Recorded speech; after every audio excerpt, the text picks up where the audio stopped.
Assalamualaikum warahmatullahi wabarakatuh. Perkenalkan, saya Yulia Ramdhani dari SMKN 1 Cimahi. Ilustrasi tadi itu adalah sesuatu yang nyata dan terjadi pada diri saya ketika mengalami PJJ. Mungkin hal itu juga terjadi ya pada Bapak dan Ibu, di mana dengan PJJ yang semakin panjang, maka terjadi kebosanan di diri siswa, pun terjadi tingkat stres yang tinggi juga ya pada guru.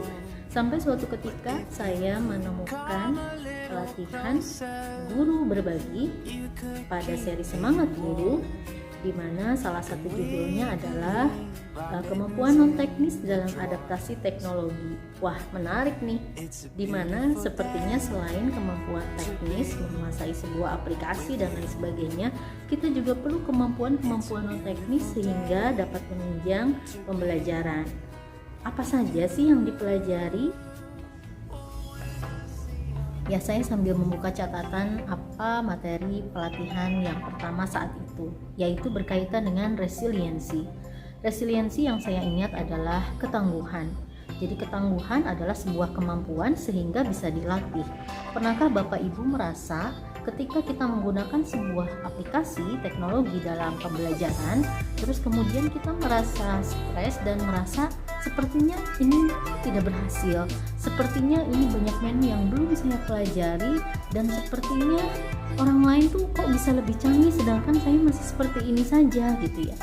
Nah, itu teralami juga oleh saya, sehingga ketika mendapatkan materi ini, oh iya, betul sekali bahwa ternyata sikap memiliki ketangguhan ini itu juga penting dan perlu ditumbuhkan pada diri kita, di mana kita dapat mengukurnya disingkat menjadi SAMR atau substitusi, augmentasi, modifikasi, dan redefinisi.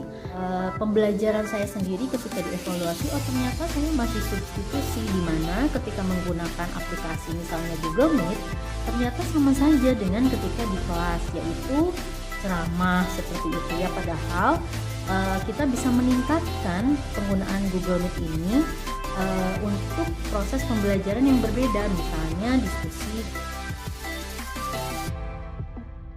dan lain sebagainya, atau lebih tinggi lagi sampai ke tahap redefinisi. Misalnya ada perubahan dari kegiatan belajar, di mana misalnya mereka melalui Google Meet ini kemudian diskusi bagaimana membuat sesuatu yang bisa berdampak sosial, dan kemudian mungkin dampak sosial ini dipresentasikan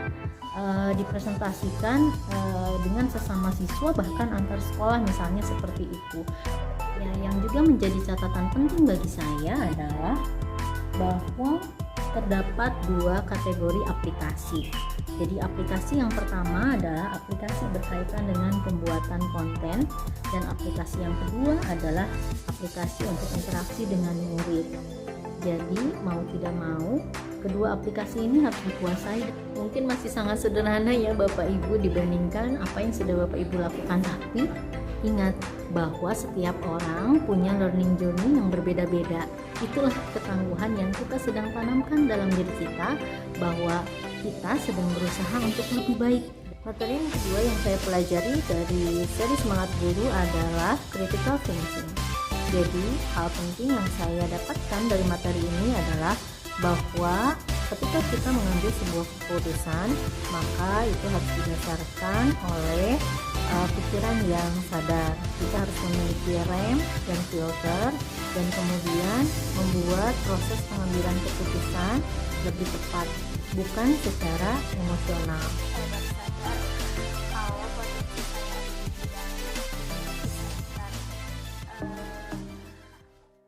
Kenapa? Ya, tapi saya merasa saya berpotensi di bidang itu.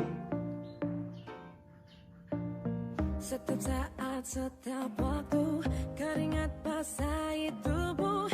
Ini saat yang ku tunggu, hari ini ku buktikan. Salah satu caranya adalah dengan redaksi saya sadar, saya berpikir.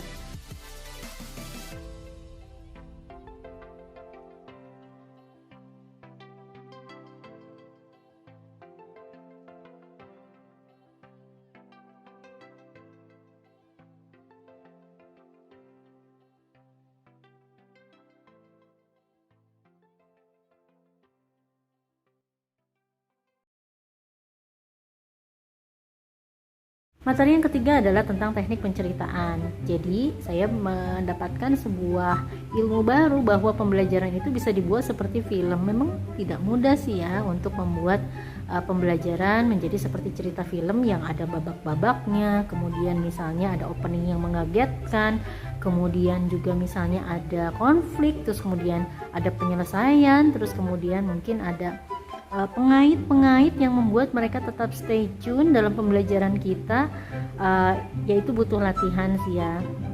Jadi kita bisa mengawalnya dengan hal yang mudah, misalnya kita berusaha untuk membuat opening yang berbeda-beda yang mungkin bisa menarik perhatian mereka.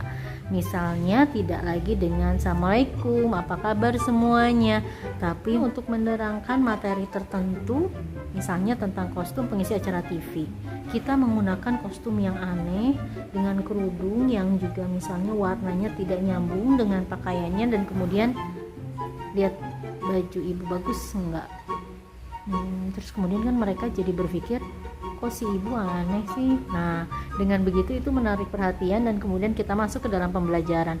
Jadi kostum yang tidak nyambung seperti ini kira-kira enak dilihat nggak ya? Materi berikutnya adalah tentang komunikasi efektif. Sebetulnya saya juga masih sangat harus belajar bagaimana mengelola kelas dengan komunikasi yang efektif, yang singkat, padat, jelas, dan tidak bertele-tele, karena ketika kita belajar jarak jauh maka ada kendala perangkat, kendala suara, kendala jaringan, sehingga apa yang kita sampaikan itu betul-betul harus efektif. Selain itu juga bagaimana kita berkomunikasi di awal membuka pembelajaran dengan memberikan energi yang positif, dari cara kita duduk, kemudian sikap tubuh yang tegak, ekspresi, bagaimana sapaan yang membahagiakan mereka sehingga mereka juga dapat bersemangat. Kita juga perlu untuk mengakui keberadaan para remaja ini. Katanya jangan terlalu banyak harus, dan kemudian kita menanyakan pendapat mereka. Bagaimana pendapat kamu kalau kita misalnya apa, dan kemudian hal penting juga yang saya dapatkan adalah kita melakukan sentuhan personal, kenali satu persatu dan kemudian sapa apa kebiasaannya. Misalnya hari ini kamu sudah sarapan apa, terus kemudian apakah kemarin kamu tidur cukup, apakah tugasnya cukup banyak. Hal-hal semacam itu bisa membuat kita dekat pada mereka. Berikutnya adalah tentang kelas campuran. Jadi di dalam kelas campuran ini bahwa kita tidak mengejar ketuntasan dalam belajar, tapi adalah lebih kepada kualitas pembelajaran. Terus kemudian kita harus memahami keragaman kondisi sehingga kita juga perlu responsif dan fleksibel. Kemudian berkaitan dengan asinkron ataupun sinkron ini, keduanya harus terintegrasi dengan baik. Nah, jadi keduanya harus terhubung. Jadi apa yang disampaikan ketika sinkronus, maka kemudian di asinkronusnya pun mendukung. Nah, materi yang terakhir adalah kolaborasi. Jadi apa yang harus kita lakukan dalam pembelajaran jarak jauh ini, perlu sekali melakukan kolaborasi dengan banyak pihak dan banyak hal. Jadi kita tidak bisa berdiri sendiri, kita bisa merancang pembelajaran yang efektif dengan kita berkolaborasi dengan guru mata pelajaran yang lain, sehingga siswa juga tidak memiliki tumpukan tugas karena adanya kolaborasi dari guru-guru mata pelajaran misalnya.